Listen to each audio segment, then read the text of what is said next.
Greetings, esteemed jurists of humor and defenders of the absurd.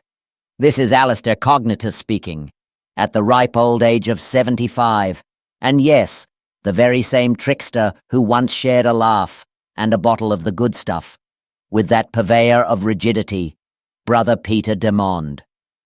Now, I come before you not to beg for forgiveness for my irreverence, but to argue, with every ounce of sarcastic conviction I possess, that satire, yes, even the wildest, most outlandish parody, is so full of untruths that it ought to be suable in court. Consider, if you will, a world where every hyperbolic jab, every cleverly exaggerated misrepresentation, is met with the full force of legal retribution. Why, if I proclaim that our beloved monastic misfits have a checklist for salvation so draconian it could put a tax collector to shame, that must be deemed a falsity, and thus punishable by law. For how else are we to ensure that the truth remains untarnished by the witty and the irreverent? Imagine lawyers combing through my jests, dissecting each pun and double entendre as though they were solemn affidavits, while I, a septuagenarian ex-friend of Brother Peter Diamond, am forced to answer for every exaggeration and satirical twist. I argue, with a tongue firmly planted in cheek, that every clever barb is a threat to the sacred veracity of our society.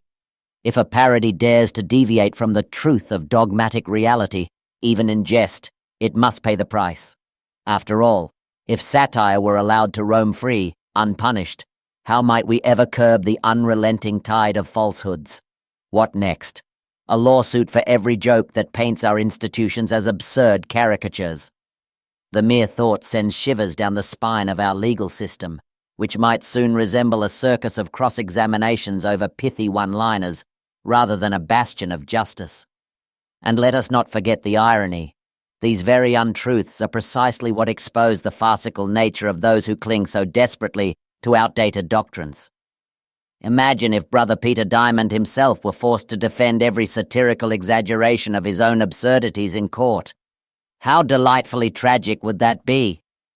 One could only hope that the court of public opinion, armed with subpoenas and cease and desist orders, would have the last laugh.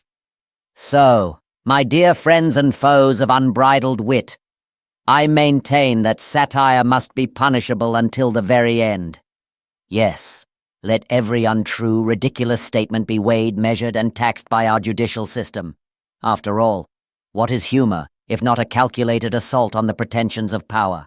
And if that assault should incur a penalty, then so be it, until the final gavel falls. Psych!